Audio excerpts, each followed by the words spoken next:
Good morning, everyone, and welcome.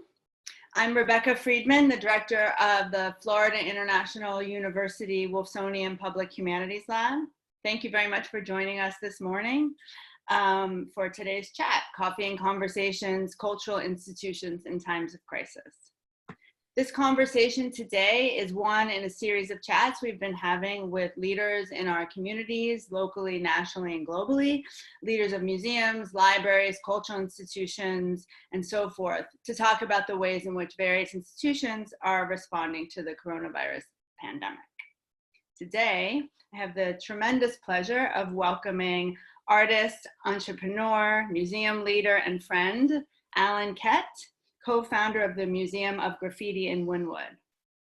Alan is from New York City and is a well-known graffiti artist, a collector, a historian, and an author of many books about the art form.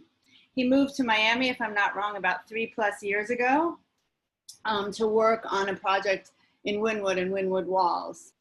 And today there stands the Museum of Graffiti, his brainchild, which houses an incredibly deep and compelling history and contemporary art, street art, graffiti art from places across the world. Thank you, Alan, so much for being here with us today. I look forward to talking with you. I've been looking forward to talking with you for weeks, and I'm glad it's finally here. Your museum, as we were just saying off camera, has been so incredibly active, and you've been wonderful partners for us these past months. So I can't wait to hear more. As you know, I'm a huge fan. Thank you. So the format today, as you might know, is just simply that we're going to chat for about 20 minutes, and then we will take about 10 minutes of questions from the audience. There's a Q&A button on the bottom for anyone who's tuning in, where you can just go ahead and ask questions, and we'll field them for you. So welcome. Thank you. So first of all, can you just get started by telling us a little bit about the museum, how you ended up here, why it's in Wynwood, and all that good stuff? Sure. So the museum is located in the heart of Wynwood on the same block as the Wynwood Walls. I moved down here, like you mentioned, 3 years ago to work for the Wynwood Walls as director of their art galleries. And so that's when I really discovered the neighborhood of Wynwood in its entirety. So I would, for many years, I would travel here during Art Basel, visit friends, see the shows, paint as well. And I knew Wynwood maybe a block over here, a block over there, or I knew Wynwood as an arts district. But when I moved here 3 years ago, I really discovered that Wynwood was more than just a week out of the year in December. During Art Basel, it was a neighborhood that had life. It had a lot of visitors. It was sort of a year-round neighborhood. And I think it's been slowly turning into that sort of this destination.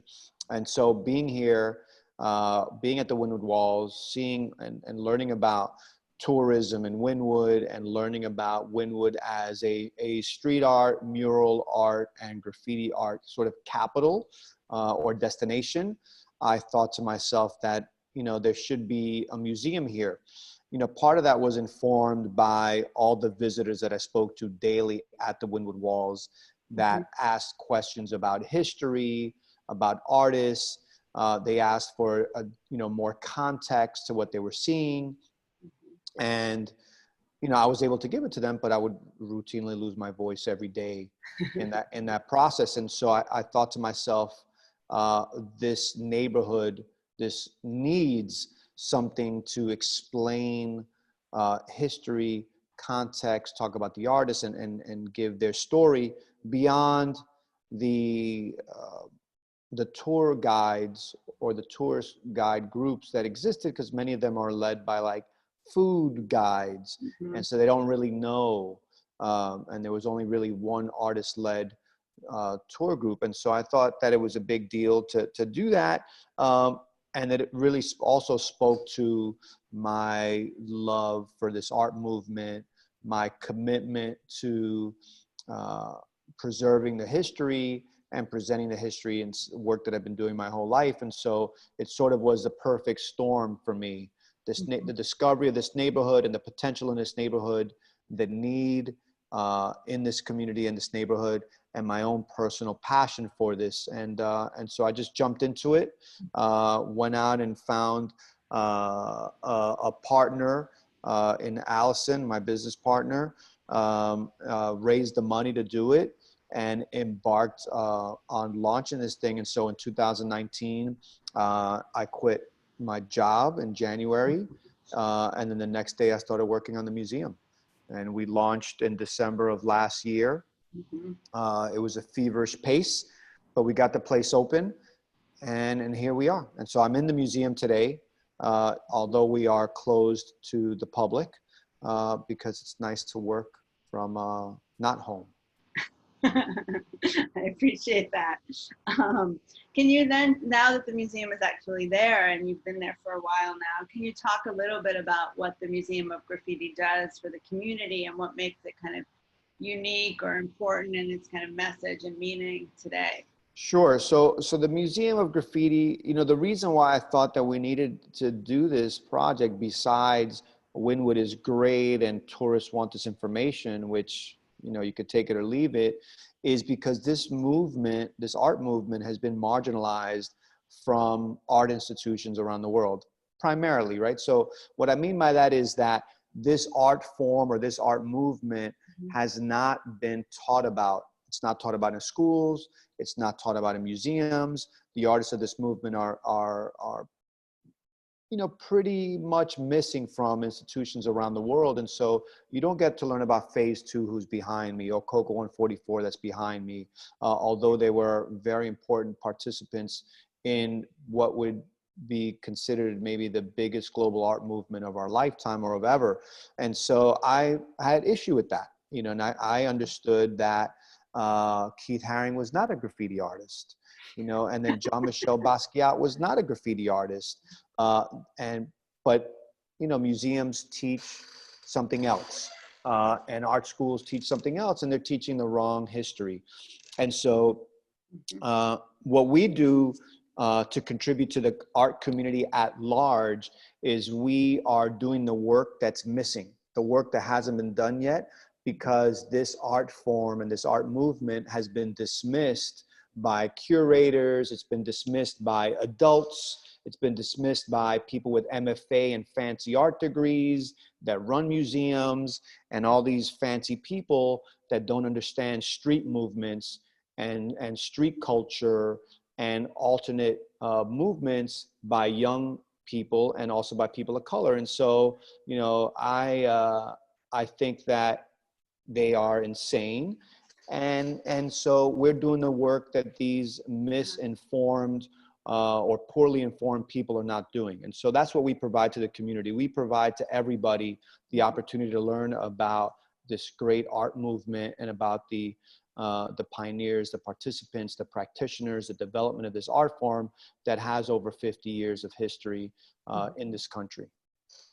Now I'm going off script here a little bit, but it's interesting, you know, your reference to kind of fancy degrees and all that, because a lot of the folks that are actually represented in your museum, if I'm not mistaken, ultimately end up in those circles at a different point in their career. So it's an interesting trajectory from that. It is interesting. And I feel like, you know, this being an outsider art movement, we're only outsider because we haven't been let in.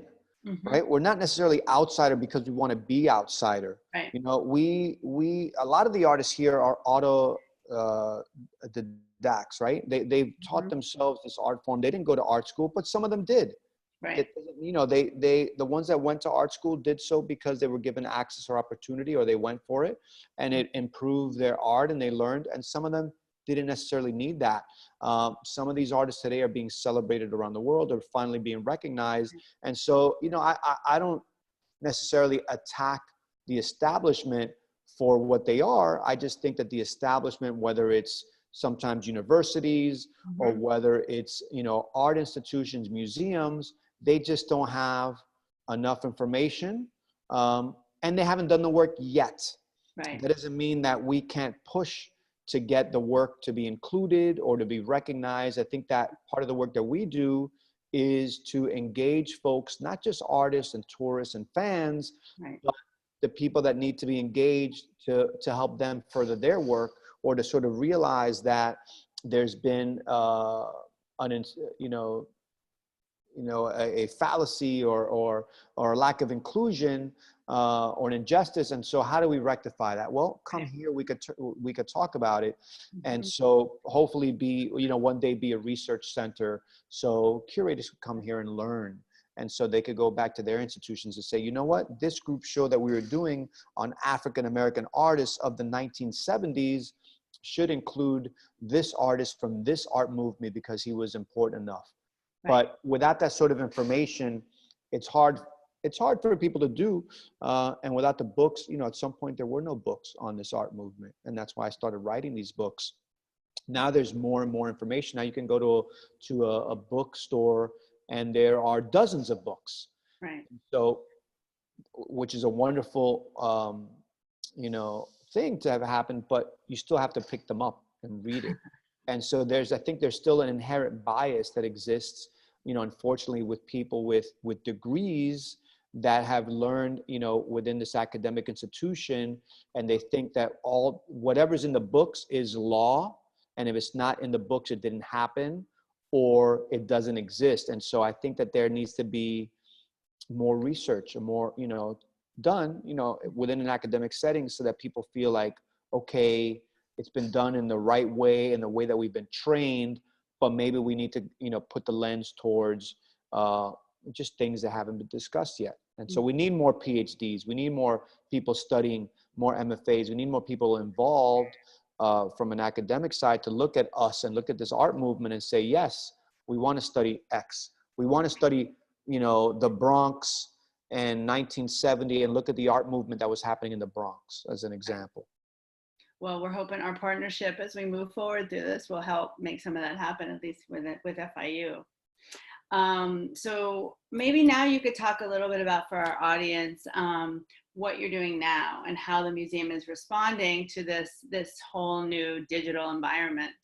Sure. So when we closed, I think we've been closed exactly 2 months or a little bit over 2 months. And when we closed, we didn't know what to expect, and we didn't know how long, just like everybody else, how long this would last or what was going on. And so unfortunately, we had to lay off our staff. As we realized that this was dragging out, we laid off our pretty much our entire staff. And as we looked at remaining relevant and not closing down and saying, okay, we're not going out of business, we're not shutting down forever.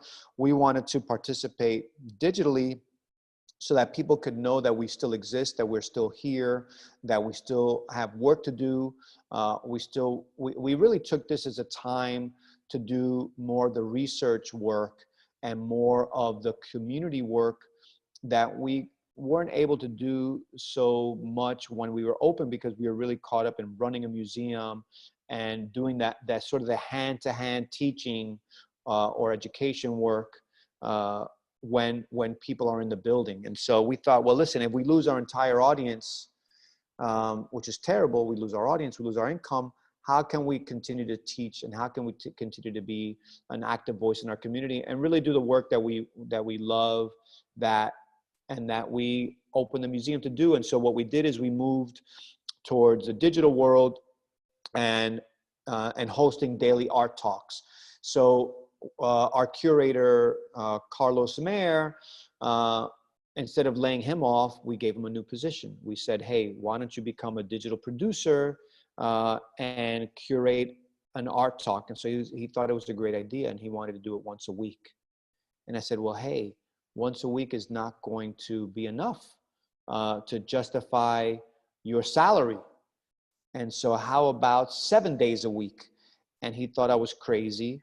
And I am crazy. And so I pushed him to do 7 days a week. And he asked for days off. And I said, how about a couple of hours off a day instead?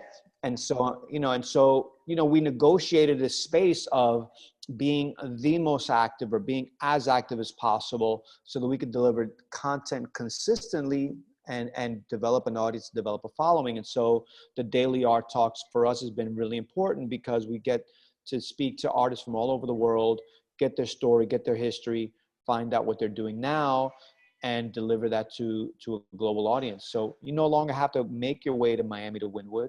You just have to log on to our social media feed and get it.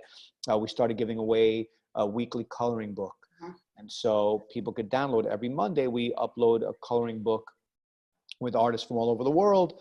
And so it's free or donation based. And so that's given us a lot of traction and a lot of interest.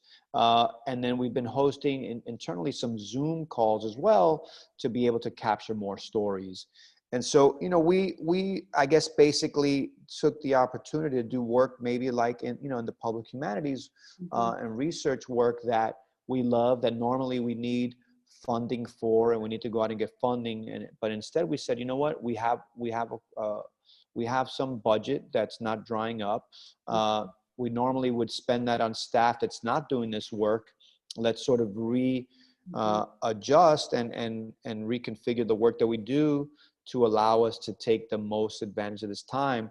And so now that we have these stories and these art talks, we have them recorded, we can edit them, we can share them on different platforms to try to build new audience and new awareness about the museum and what we do. And then we could also maybe edit them and, you know, put them as QR codes on the wall. And so it becomes this great opportunity for us to share more of these stories and more voices than our own voices. I mean, it seems like you and all of your team have been incredibly creative in this moment. I mean, I've been watching you, and it's incredibly impressive. What would you, and congratulations for that, what would you say to the public? How can the public continue to support you? So people listening now, or people who want to make sure that you guys stay open as things change and all that. What's the best way to support you? So the best way to support us is to give us all your money, write us into your will, into your estate, right? You know, but if you don't want to give us everything, just, you know, you can definitely go to our website. Our website, which is constantly evolving, and we're growing and we're learning how to produce more and give more. On our website, we have great products, we have great books. And so just being a customer is a really good thing for us because it keeps us going. And it also keeps going the artists that make those things, or the author that makes those things that we then sell, because we split the money with them. And so going to our website, purchasing books, purchasing t-shirts, purchasing stuff, purchasing art. We have launched a few virtual art shows. So you'll find some of the artwork on our website. So that's good. Maybe you don't want to do that and you don't want to be, you know, someone that collects stuff and you want to just give us free money. We love free money. And so there's a donation button there. There's a membership button there. You could be a member. And as a member, you get to visit the museum as many times as you want. In the future, you get free stuff. We're deploying all kinds of cool stuff for members. And so that's a way to support, you know, like any museum, membership, our gift shop. And then also, if you don't want to spend money, but you want to support us, I think just participating, engaging with us. So every day we have a daily art talk. It's at 7 o'clock, hosted by Carlos Mayer. It's wonderful. Tonight we have Ewok One, an artist from New York, on. Tomorrow we have Henry Chalfant, the documentary filmmaker and photographer, very, very special man, one of my mentors. So he's on tomorrow night. And so you could just join the conversation, learn. I think that learning is what we want everybody to do, because if you learn, you might have a deeper appreciation for this art form, learn about these artists, and then maybe you'll visit us, and then maybe you'll buy a book. So all those things are available to anybody who wants to help. That's great. Thank you, Alan. Of course. And I guess we're going to wind down this part of it. But one question I'd make sure I ask is, what do you think the future holds? What do you see in the next months for the museum, well, for all your work? You know, lots of rubber gloves, you know, masks, lots of masks. We will be wearing masks all the time. But the future is we're going to open up the doors again on Wednesday of next week. The city of Miami yesterday confirmed sort of open date. So Wednesday the 20th will be the museum's reopening date. And so we're very excited, a little bit nervous about that as a result of the pandemic, as you can imagine. But we're going to open. We're going to, you know, adhere to all the CDC guidelines and the City of Miami guidelines that have been put out yesterday. So there'll be social distancing, there'll be masks, there'll be lots of, hand sanitizers around. It'll be like a hand sanitizer party in here. And so, what's in store for us is to open back up again. Hope that Miami and the Wynwood neighborhood rebounds, because as you know, Miami is a ghost town now. It's closed. Wynwood is a ghost town now. And so we're going to introduce new programming that we've never introduced before for people that come in here. And so I'm working on all kinds of new products and new things to allow for social distancing and to allow for a new way to engage our visitors. So we're excited to be opening up again. And we hope that, whoever's out there listening can visit us in person. We promise not to scare you with our masks. They'll be very decorative and beautiful. And we look forward to it. Yeah. That's great. Well, I will be there, that's for sure, and I'll be buying one of those masks, no question. Thank you.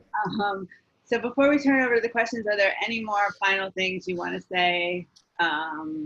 Here's your opportunity. No, listen, I guess final words, we're happy. I'm happy to be doing this talk, and I appreciate your support, Rebecca, and the support of FIU, and our growing and developing partnership.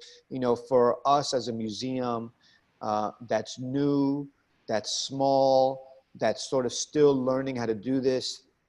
It's important to have, smart and strong institutional partners and friends that can give us advice and help us along and help us to do better work. So I very much appreciate being on the call with you today, and the support that I received from you and everybody at FIU.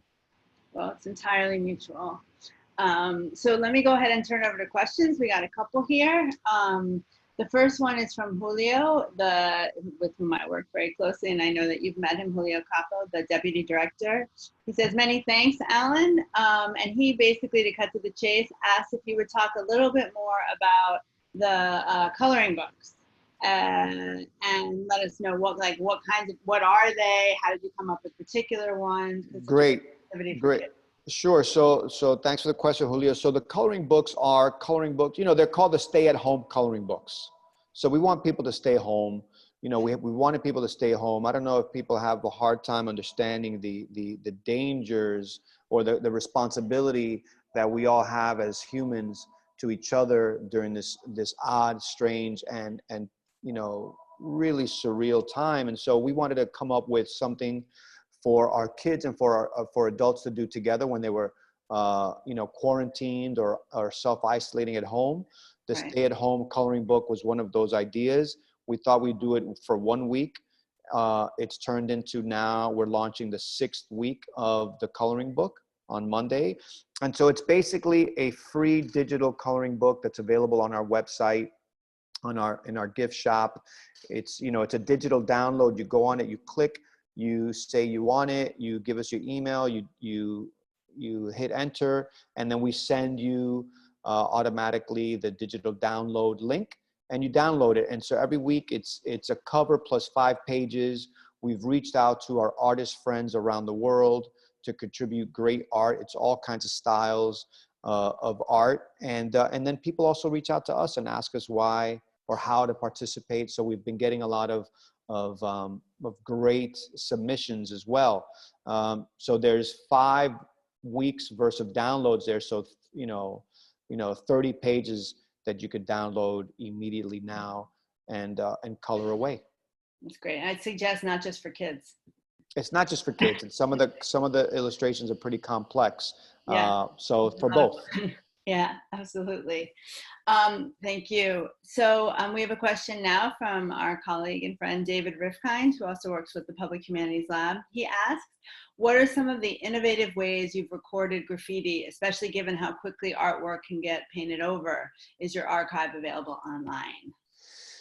So I don't think that I've done any, I don't think I've recorded anything in an innovative way. I think that we have been just recording, right? And so now that everybody has a camera on their cell phones, everybody's recording. But once upon a time, no one was really recording. It was very few people. And so we've been recording for a long time. I've been recording my whole entire adult life and part of my teenage life. My archive is not available online. We have been, during this time, we have been digitizing a lot. And so part of the work that we've done internally is going, again, looking at our collection and looking at our objects and digitizing it. And it's something that we haven't really been focused on before. So we'll be sharing that in the future. With FIU, we've discussed this as well about, digitizing my archive. I have tens of thousands of images. And so it's an ongoing process. It's a process that I've been doing myself as sort of a passionate fan of this movement and as I guess a journalist or documentarian, but it's not something that the institution, the museum, has done yet. For the moment, I've been trying to figure out systems to use and to create a process so that this could be maybe an area that we expand and do it with the entire community and create a framework where people could upload their images and the content, and we could participate and review it and sort of create this sort of digital archive that's open. But it's a dream to do this, and it involves technology. It involves human participants, researchers, archives. And so I know we wouldn't be reinventing the wheel to do this, but it's never been done for this art movement. And it's something that I definitely want to do and be involved in. So we're applying for grants for stuff like that. So hopefully we get some money so we could put some money into the technology and into the man hours that are required to do it. I mean, as you well know, we're very keen to partner with you in all of that and get our students involved and pick up kind of where we're beginning to roll with it, Yes. Once things become normal again, as they say. We have one more question. Oh wait, there's yet another one. Well, we got one more question, at least, which is that Julio also says that, and it's true, that you're the first institution that we're talking to in over 2 months that has an opening date. Right, so this is exciting news. We've been talking to lots of folks, and this is the first announcement. You said it was just fresh from yesterday. So could you say a little bit about what that looks like for you? Like, what are the plans for opening? What are people going to see when we all come and visit you next week, 6 feet apart and all that stuff? Sure. So surely. So there's some pretty strict and great guidelines that the city has laid out for us. So of course, what we're going to do, and some of this is city mandate, and some of it is not, is everybody that comes in here is required to wear a mask, right? Everybody who works at the museum is going to be required to wear a mask, and so that's something very new. Typically, you only see us with masks on at night when we're painting. Now we're going to be wearing masks in the daytime, so you get to see graffiti artists in their natural sort of state. So we're excited about that. But now everybody's got to wear it, so that's a way for us to keep ourselves safe and everybody else safe. We're going to have, of course, a lot of cleaning happening. So there's cleaning happening all the time. We'll have sanitation stations when you come in, so you could sanitize your hands and keep your germs away from us. And we are also so that's sort of the basic stuff that's required. Lots of cleaning, masks, hands, cleaning bathrooms, all that kind of stuff. What we want to do that's new, or what we will do that's new, is we have a new exhibition up. And so during the time that we've been closed, we took down the wet paint exhibition, which is one of our last exhibitions that's up. We have a new show up called Cess, The Process, which is a solo show by the artist Cess from the Bronx, Robert Provenzano. It's wonderful. It's lots of original work, so folks that come in here get to see a brand new show that they've never seen before. And then hopefully, if we can get it together within this next week, we will also be doing walking tours outside of our walls. And so instead of being confined to the museum space, we'll be going outside much more. And then, of course, I guess the last thing, around these guidelines is to maintain social distancing. We no longer will have big group tours here in the museum until we sort of get this under control. And so I think that'll be helpful. And I guess the last thing is we'll be having sort of timed entries. So tickets will be available every 15 minutes to keep the amount of people out, or keep the museum at a 25% capacity. So the museum will be as you remember it, with less people. So it'll be more of an intimate environment with a new show and with masked artists guiding you along the way. I love it, and I can't wait. We have time for one more comment, which comes from our friend Martha Sassine. She says, just to comment, I've noticed that the businesses that have been most successful during this time has to do with the way in which they've reinvented themselves. And she says she's been following the Graffiti Museum, and you guys have done an incredible job in recycling yourselves and coming up with original ideas to keep the public engaged. And it strikes me that is a very nice way to end our conversation this morning. So time is up. So I say thank you so much, Alan. It's great to Rebecca. see you, and I look forward to seeing you in the next week or so. We're here. Yeah, and before we leave, let me just say what we're doing next week. So next week, Thursday, May the 21st, one of the ways that we want to honor and celebrate Haitian Heritage Month this May is that my wonderful colleague and historian of Haiti and Haitian American, Chantal Verna, will be in conversation with Sandy Dursaneville, manager of the Little Haiti Cultural Center and Marketplace. So please tune in next Thursday at 10 a.m. We'll be here. Thank you, Alan, and you stay safe. You too. Bye-bye. All right, see you soon. Ciao. Bye.